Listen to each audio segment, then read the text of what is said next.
Our next keynote speaker will talk about the Belarusian media coverage of the war in Nagorno-Karabakh. So please welcome Mrs. Volha Kvoin, who is head of the BAJ Information Service and also editor of the organization's website. Please welcome Mrs. Kvoin. Значит, так, я посмотрела, о чем писали. I was just looking at our media, what they were writing about during last month, about Armenia, Nagorno-Karabakh, and Azerbaijan. I looked at both independent and state media. My conclusions are one of the largest portals in Belarus, CUT.by. It had a neutral, balanced position, mostly. They just reprinted some news from news agencies, from BBC. So practically there were no like assessments or opinions. There were just explanations about the background of the conflict, about the mutual relations between the countries. But the journalists did not take this or that position, this or that side. I also looked at the regional media. So they either did not publish news at all about Nagorno-Karabakh, I mean the popular regional media, or very few pieces of information with some references to news agencies. My personal opinion is, and I think it reflects the reality, these months the inner agenda in the country is very strong.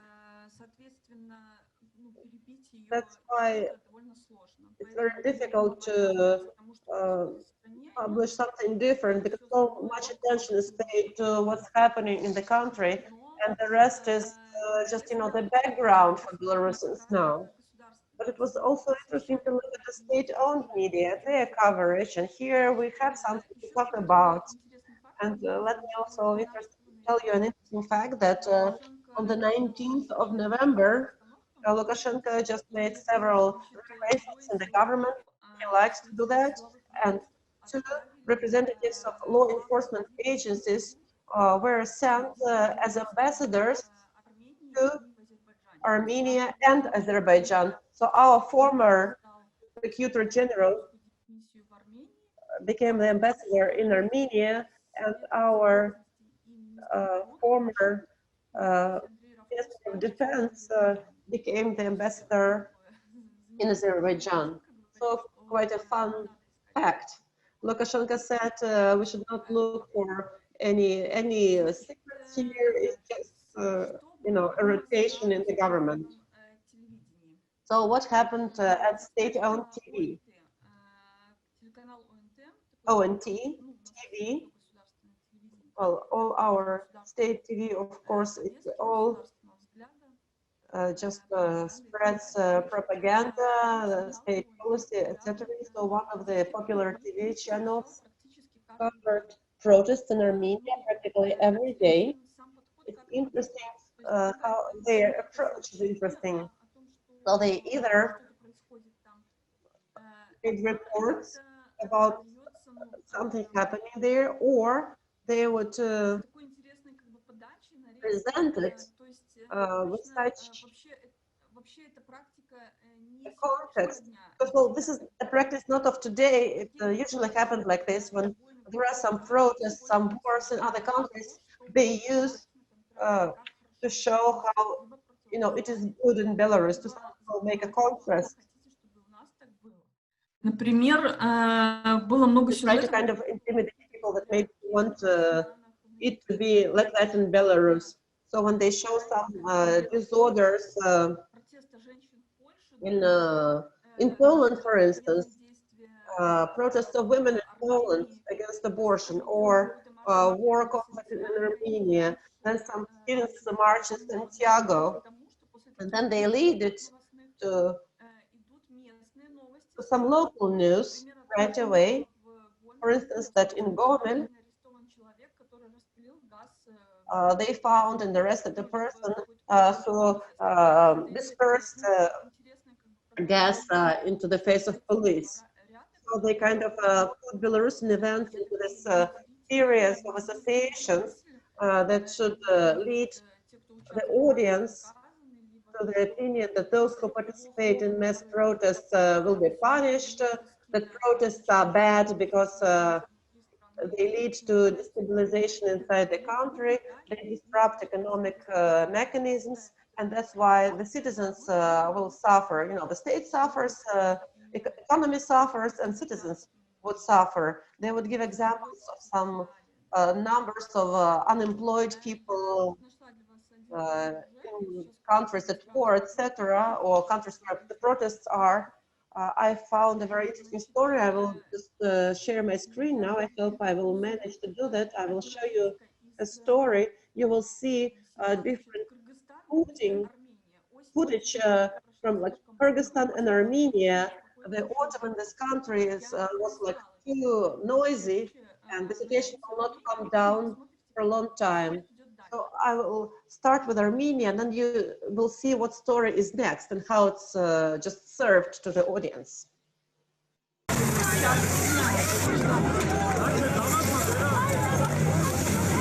Грузии, конечно, не привыкать к таким событиям, но... Georgia, like the usual thing for Georgia, but every time protests ended with a bad economy, clashes on the street, bad economy, less tourists, which are important for the country, level of unemployment up to less by 10%. Армения, беспорядки и Finally, Armenia, disorders and demonstrations, first because of the war, the territory of Nagorno-Karabakh, then because of the signed agreement by Nicola Pashinyan about ceasefire. Parliament is in ruins, rallies, road blocking. Nerves are unstoppable, no end to it, protests every day. These are different countries, but very similar. Just like copied conclusions for everyone. First, they ruin the state, the political system of the country, then unavoidably economic losses. This is what those new Minsk residents wanted, who tried to protest, but they didn't manage to do that. Меня слышно, Алина, вообще? Спасибо. Ну вот, So do you hear me? Yes. Okay, so I think this is a good example how information is presented in Belarusian news, and this is a regular thing for Belarus TV. They show like protest disorders, and then there is a contrast to Belarus. So I'm very sorry for the residents of Armenia because the things that are happening, they're just used by propaganda tools in Belarus, just presenting it like, you know, there are also protests in Belarus, and they lead the audience to the opinion that do you want it to be like in Armenia? And one more thing, I paid attention that they also show positive information about Russian peacekeepers. I understand that for Armenia, it doesn't look like this, but Belarusian news, state news, present it as if political elites of two countries could not agree with each other. Peaceful residents suffered. They condemn the war as the war. They don't take sides, but they just praise Russia for bringing their troops there, but you know, the strong hand that managed to regulate the conflict. So I found an interesting moment in this story. You could also see the footage from protesters who tried to block the street, and the van just ran over people. And this story, one of the pro-government Telegram channels, very propagandistic type of channel, they used this footage to prove that, okay, see, sometimes people in Belarus try to block the streets again, but again, it's a different mode, different kind of thing. But they use it, like, you know, when people became really nervous. So they said, okay, the driver was, you know, did a good job. He just ran over the protesters and drove away. And here, you know, the police is kind of very nice to protesters, not doing that. What else have I found? It was interesting for me to see a story about signing the agreement between the three countries, how it was shown. Again, there were no like congratulations on TV that we congratulate Azerbaijan or we congratulate Armenia with the regulation of the conflict, but they presented in a way, let me read it out for you, the story about signing the agreement between three countries. So first, they show the words of Putin, then they show Aliyev, and then Pashinyan. And the words of Pashinyan are after the footage with pogroms during this night. And then there is a comment that this way the peaceful agreement that should become the way out of the crisis in the region is a threat to become a new crisis in Armenia. The habit to solve everything through state actions will never lead to stability, but will lead to negative consequences. So the agreement is signed with the purpose of peace. But it's interesting, when they showed Aliyev, they did not congratulate him. There were no congratulations, but they said that the citizens of this state are celebrating here. So it's clear who is shown as the winner, as the positive side here, and who is the loser, so to say. Also, I want to show you some headlines on the website of Belarusian TV, the main TV channel, BT1. Protests in Armenia stirred up with a new force. Next headline, unauthorized rally in Yerevan grew into clashes. In Yerevan, people like ruined the foundation of Soros. The authorities in Armenia intend to stop the attempts of the clash. Protests in Yerevan, speculation on ceasefire. So the official press, the official propaganda used this conflict to show how bad it is when some street protests are happening, that they lead to nothing good, that there is a conflict that politicians could not regulate, but there is the strong hand of Russia, peacekeepers who came and helped. Well, that's it. But I'm talking now about state-owned media. I looked at some TV channels and some print media, and the narratives are the same. Their approach is the same. If we talk about independent media, the regional media either ignored because international news is not in their focus, or they were just reprinting some facts from news agencies. That's it. So this is the approach in Belarus to this conflict. Thank you very much, Mrs. Kvoin. There are already 2 comments, like 1 comment and 1 question.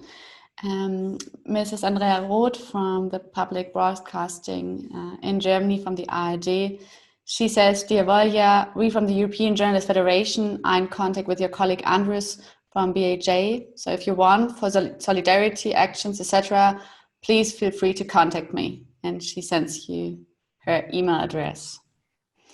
Then there's a question from Max. He wonders, what do you think about instrument of struggle with opposition designating journalists as terrorists, as it has happened with the founders of Nextar? Я немножко пропустила про Про нехто. Что я думаю о... Ну, все-таки журналистское сообщество... The journalistic community does not consider Nechta as a journalist. Let us be sincere, he's a blogger, and his approaches and his ethical standards are a little bit different with the standards of journalists. It's clear that nobody approves of this, and fighting the spread of information through designating people as terrorists is strange. It's not normal, of course. So the journalistic community condemns that, but I would like to stress that, next, he's a blogger. He's not a mass medium. He has huge audience, he has huge influence, but mass media and professional journalists have certain moral and ethical principles that oblige them to work within the framework, the legal framework and the framework of moral and legal norms. And bloggers usually don't stick to those rules. So journalists would not call the law enforcement officers with some insulting words. Like motherfuckers or something like this, Of course, Nechta can do it because he is not in Belarus, he's a blogger. And of course, it's not normal that they call him a terrorist. And the state now is fighting not only with journalists, but also with bloggers, with administrators of Telegram channels. Owners of Telegram channels are arrested, for instance. They arrested a guy who was the owner of the Telegram channel for medical workers, also arrest owners of local Telegram chats.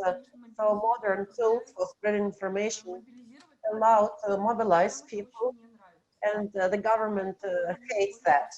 That's why they are doing everything to fight that. But we talk about Nechta, about his colleagues,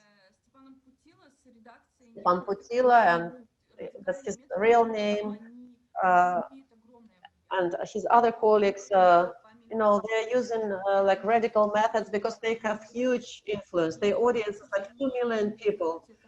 That's huge, and the authorities cannot do anything in reality to them, and that's good. And of course, we condemn the actions of the authorities. But BAJ, we are concentrated on, we are focused on the facts of persecution of real journalists, because this is also a very bad and fast developing situation. Now we have 3 journalists, 3 girls who are arrested, who are in jail. They are under a criminal investigation, and we don't know they're going to come out. Many journalists are arrested under administrative responsibility as participants of protests. Now 11 of people are not free. 3 of them, 3 girls, are under criminal investigation. And this is a very concerning situation because, this is the health and life of people. That's why it's clear that no one will approve of that. But yeah, for the authorities, information is evil. They want everything to be controlled, and they want citizens to look at the world through their lens. But fortunately, we are in the 21st century. We have Telegram, we have technologies. I hope I answered that. Let me read the question. Yes, there's another question from Mr. Vladimir Kozir. What do you think? Does Russia somehow influence what they say in the Belarusian media? На белорусские медиа, да? Что говорят белорусские медиа? I see. Well, I think no. Well, talk about independent media, of course, no, because despite all this difficult situation with persecution of journalists and newsrooms, Belarusian mass media have a strong position to defend the civic rights, the rights and freedoms of the citizens of Belarus that are badly violated by the state. As for the state-owned media, there's a lot of propaganda. I just showed you one story and just part of the story, and that's how they do everything. Every story is like that. So I cannot talk about direct influence of Russian media, but there is some state policy, state information concept, and maybe it was coordinated with Russia. Maybe Russian professionals are helping the Belarusian authorities, because this propaganda today, it has changed recently after the elections.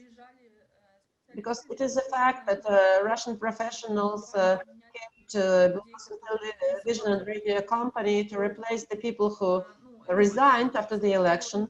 And you can see that. You can see how aggressive the propaganda became. It became bold and aggressive, and it was of better quality, so to say. Earlier, it was with other narratives. So we do feel the influence in the state media of Russia. But now our agenda, maybe if we had different agenda, if we saw some obvious pro-Kremlin things, it would be obvious. But now we do not see some pro-Kremlin things. But Russian soldiers are peacekeepers. They edit stories in such a way that the main speaker is Putin in this conflict, then Aliyev, and then Pashinyan, on the background of protests and clashes. So the strong hand of Russia is shown as a strong hand, strong country, strong hand, like this. So I think now the audience inside the country, it's very much focused on Belarusian media, Belarusian agenda, because they independent media, because they reflect the real agenda of the day. They cover what's happening just outside your home. And of course, Russian media cannot compete with Belarusian independent media in this sense. But if there is some information war, when Russian TV channels just showed some stories about Lukashenko, some change of narratives, we will see it. But so far, we haven't seen it like this. Did I answer? Yes, thank you very much, Mrs. Kvoin, for these insights and for your answers.